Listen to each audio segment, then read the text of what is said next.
Movie की शुरुआत में हम लोग एक लड़की को देखते हैं जो घर बैठकर अपनी फ्रेंड का वेट कर रही होती है कि इतनी ही देर में वो देखती है कि वहाँ पर एक बहुत ही प्यारे पिंक कलर के शूज़ पड़े हुए हैं। जैसे ही वो उन शूज़ को उठाने के लिए आगे बढ़ती है तो कोई और लड़की उन शूज़ को उठाकर वहाँ से चली जाती है। वो उन शूज़ कर पहन कर आगे चलने लगती है। वो थोड़ा ही आगे पहुँच कर नोटिस करती है कि उसे कुछ अजीब सा फील हो रहा है और इसी के साथ में उसके पाँव कट जाते हैं। ये सीन देखने में बहुत ही ज़्यादा दर्दनाक था। अब मूवी का सीन चेंज होता है तो हम एक लड़की संजय को देखते हैं जिसकी एक छोटी सी बेटी होती है। वो अपने हस्बैंड से अलहदा हो गई थी क्योंकि उन दोनों का रिलेशन बहुत ज़्यादा अच्छा नहीं था। अब संजय और उसकी बेटी एक पुराने से अपार्टमेंट में शिफ्ट हो जाते हैं। वो जगह बहुत ही सुनसान होती है और वहाँ पर कोई भी नहीं रहता था सिवाय एक बूढ़ी औरत के। लोगों का कहना था कि इस जगह पर भूत रहते हैं क्योंकि इस अपार्टमेंट में अजीबोगरीब चीज़ें होती थी, जैसे कि लाइट अपने आप ऑन ऑफ हो जाती थी, अजीबोगरीब आवाज़ें आती थी। लेकिन संजय का यहाँ पर रहना उसकी मजबूरी थी क्योंकि उस पर पास कहीं और रहने के लिए, घर लेने के लिए पैसे नहीं थे। वो जब अपने रूम में जाती है तो देखती है कि वहाँ का सामान काफ़ी ख़राब है और सब चीज़ें टूटी फूटी हैं। वो चीज़ें खुद ही रिपेयर करने लग जाती है। वो एक बल्ब को ठीक करने लगती है लेकिन तभी बल्ब टूट जाता है और उसकी एक चिंगारी टूटकर संजय की आंख में चली जाती है। वो अपनी एक दोस्त के पास जाती है जो कि एक डॉक्टर थी और यहाँ हम देखते हैं कि संजय तो खुद भी एक डॉक्टर है और लेकिन उसका क्लिनिक अभी तैयार हो रहा है, यानी कि अभी अंडर कंस्ट्रक्शन है। फिर उसके बाद संजय स्टेशन पर घर जाने के लिए ट्रेन का इंतज़ार कर रही होती है कि इतने में उसे वहाँ पर वही पिंक शूज़ नज़र आते हैं। वो पिंक शूज़ देखने में बहुत ही प्यारे थे। संजय इधर उधर देखती है कि वहाँ पर क्या इन शूज़ का मालिक है, लेकिन उसे वहाँ पर कोई भी नहीं मिलता। उसे जब कोई नहीं नज़र आता तो वो उन शूज़ को उठाकर अपने घर ले जाती है। घर आके जब वो शूज़ पहनती है तो उसे बहुत अजीब लगने लगता है और उसे कुछ विजन्स दिखाई देते हैं कि एक लड़की है जो शूज़ को पहनकर डांस कर रही होती है और साइड पर खड़ी एक लड़की उसको देखकर काफ़ी जेलस हो रही होती है। संजय को लगता है कि शायद वो थकी हुई है इसलिए उसे इस तरह के विजन्स आ रहे हैं। वो इसको इग्नोर कर देती है और तभी उसकी बेटी वहाँ आती है। वो कहती है कि मॉम मुझे भी ये शूज़ ट्राई करने हैं, ये कितने प्यारे हैं। लेकिन मॉम उसे मना कर देती है कि नहीं, बिल्कुल भी नहीं। अगले दिन संजय अपनी बेटी को स्कूल छोड़ने के बाद उस जगह जाती है जहाँ उसका क्लिनिक बन रहा था और वहाँ पर उसे एक लड़का मिलता है जो कि कंस्ट्रक्शन का सारा काम चेक कर रहा था। संजय उसे कहती है कि तुम सारा दिन काम करते हो, आज रात हमारे घर डिनर पर आना। और दूसरी तरफ देखते हैं कि संजय की बेटी मॉम के घर ना होने का फ़ायदा उठा के उन शूज़ को पहनकर ट्राई करती है। वो शूज़ उसके साइज़ से काफ़ी बड़े थे, लेकिन फिर एक अजीब बात यह होती है कि हम देखते हैं कि वो शूज़ अपने आप ही उसके साइज़ के हो जाते हैं और फिर उसे भी वही वियर्स आने लगते हैं। और हम देखते हैं कि वो लड़का जब संजय के घर पर डिनर पर आता है तो वो संजय की बेटी बहुत ही गुस्सा होती है और कहती है कि ये कौन है और आप मेरे पापा के साथ क्यों नहीं रहती, आपका उनके साथ क्या मसला है। संजय को काफ़ी गुस्सा आता है। वो अपनी बेटी को वहाँ से जाने के लिए कहती है। अपनी बेटी के जाने के बाद वो उस लड़के को बताती है कि मेरे हस्बैंड के साथ सेपरेशन हो गई है।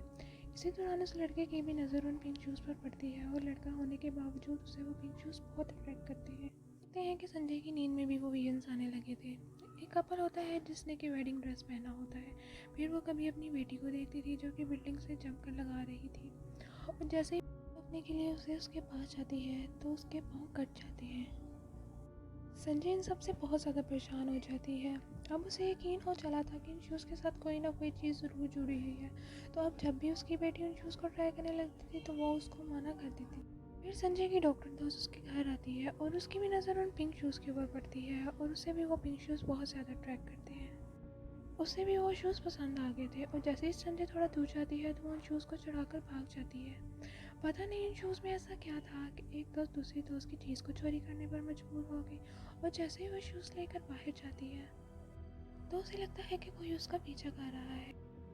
तभी कोई उसके फेस पर हाथ रख लेता है और उसकी आंखें बाहर निकाल देता है और उसे ज़ोर से धक्का देता है और वो शीशे में जाके लगती है जिसकी वजह से शीशा टूट जाता है और उसकी मौत हो जाती है और उन शूज़ की वजह से उसके पाँव भी कट जाते हैं। और तभी हम देखते हैं कि वो पिंक शूज़ वहाँ से खुद ब खुद गायब हो जाते हैं। जब पुलिस को पता चलता है तो वो उसकी डेड बॉडी को अपने साथ ले जाते हैं और उसकी दोस्त संजय से इन्वेस्टिगेट करते हैं क्योंकि वो आखिरी बार उन्हीं के घर पर थी।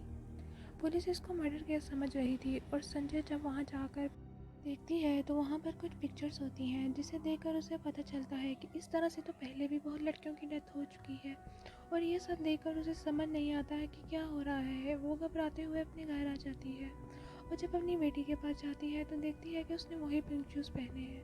वो बहुत हैरान होती है कि ये शूज़ तो उसकी दोस्त लेके गई थी, अब ये यहाँ कैसे आ गए। वो गुस्से से अपनी बेटी के पास जाती है और वो शूज़ लेके डस्टबिन में फेंक देती है, क्योंकि अब वो नहीं चाहती थी कि इन शूज़ की वजह से, जो कि सिर्फ इसको पसंद है, उसकी वजह से किसी की भी जान जाए।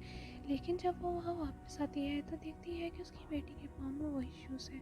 वो ये देख के बहुत डर जाती है कि इतने में उसकी बेटी के पाँव से खून आने लगता है। ये देखने पर संजय बेहोश हो जाती है और जब उसकी आँख खुलती है तो देखती है कि वो और उसकी बेटी हॉस्पिटल में है और उसके हाथ में वही पिंक शूज़ है। वहाँ पर वो लड़का भी था जो उसके क्लिनिक में काम करवा रहा था। वो उसे ऊपर टेरेस में ले जाता है और बताता है कि मुझे 60 साल पुरानी एक पिक्चर मिली है जिसमें एक लड़की ने सेम ऐसे शूज़ पकड़े हुए हैं। संजय इन शूज़ के बारे में अब और जानना चाहती थी और वो उस लड़के के साथ इन शूज़ के बारे में पता करने के लिए चली जाती है। वो सोचती है कि उसके अपार्टमेंट में जो बूढ़ी औरत रहती है शायद उसे इन पुराने शूज़ के बारे में कुछ पता हो, क्योंकि जब उस बूढ़ी औरत ने उसके हाथ में वो शूज़ देखे थे तो उसने कहा था कि इनको फेंक दो, और ऐसे लग रहा था कि जैसे इन शूज़ से डर लग रहा है।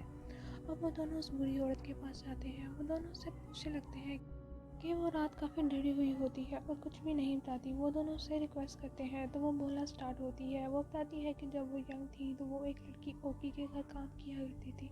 वो लड़की डांसर थी। वो एक लड़की से बहुत नफरत किया करती थी क्योंकि वो उससे जेलस थी। उस लड़की का नाम गाइको था और उसका एक दोस्त था जो उसका बहुत ध्यान रखा करता था, और यही वजह थी कि क्योंकि उससे जेलस थी। एक दिन उस लड़के ने गाइको को वही पिंक शूज़ गिफ्ट किए थे, जिसे देख के उस डांसर के दिल में वही बात आई कि उसे भी वही शूज़ चाहिए। तो उसने गाइको के फ्रेंड को अपने जाल में फंसाना शुरू कर दिया और वो उसकी बातों में भी आ गया। लेकिन एक दिन गाइको ने उन दोनों को एक साथ देख लिया, जिसके बाद वो वहाँ से चली गई। लेकिन उसका दोस्त उसके पीछे उसे मनाने आया और जब डांसर ने ये देखा तो उसे बहुत गुस्सा आया कि ये अभी भी उसी से प्यार करता है, और उसने गुस्से में गाइको को मार दिया और उसके दोनों पाँव को भी काट दिया। और फिर उन पिंक शूज़ को पकड़कर ज़ोर ज़ोर से हंसने लगी और गाइको का दोस्त भी उसके साथ शामिल था। उस दिन ये ओल्ड लेडी भी वहीं पर थी और सब कुछ देख रही थी, लेकिन ये दोनों नहीं जानते थे कि वो भी वहाँ पर है। और फिर उस डांसर को और गाइको के दोस्त को हम लोग वेडिंग ड्रेस में देखते हैं और उस डांसर ने वही पिंक शूज़ पहने हुए थे कि तभी गाइको की सोल वहाँ आ जाती है और उन दोनों को मार देती है।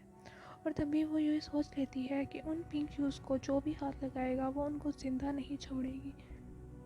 संजय बहुत डर जाती है और उसकी डेड बॉडी ढूंढने लगती है, और जैसे ही उसे उसकी डेड बॉडी मिलती है तो वो उसके साथ उसके शूज़ भी रक्त कफन में रख देती है। ये सब करने के बाद वो काफ़ी रिलैक्स होती है कि हो सकता है कि गाय को अब हमें तंग ना करे, क्योंकि अब तो हमने उसके पिंक शूज़ भी वापस कर दिए हैं। अब हम देखते हैं संजय उसी लड़के को पसंद करने लगी थी जो कि उसकी क्लिनिक साइड पे होता था और उसे मिलने के लिए जाती है। उसे पता चलता है कि वो लड़का उसे नफरत करने लगा है क्योंकि वो सब कुछ सच सच जान गया है, और ये सच उसे उसकी बेटी ने बताया है कि मॉम की कभी भी मेरे फादर से सेपरेशन नहीं हुई थी, बल्कि उन्होंने उनको मारा था। जैसे ही उसे ये पता चलता है तो वो गुस्से से पागल हो जाती है और उसका बस नहीं चलता कि वो अपनी ही बेटी को मार दे, और वो करती भी ऐसा ही है। वो अपनी बेटी को मारने के लिए आगे बढ़ती है, लेकिन उसकी बेटी बचती बचाती वहाँ से भाग जाती है और एक स्टेशन पर आ जाती है। लेकिन संजय भी वहाँ आ जाती है और वो अपनी बेटी को मारने ही वाली होती है कि उसे एहसास होता है कि ये वो खुद नहीं है जो कि अपनी बेटी को मारना चाहती है, बल्कि गाय को है जो कि उसकी बेटी को मारना चाहती है, क्योंकि उसने कई बार जो उसके शूज़ ट्राई किए थे और इसके साथ ही उसके हाथ फिर से वही पिंक शूज़ आ जाते हैं।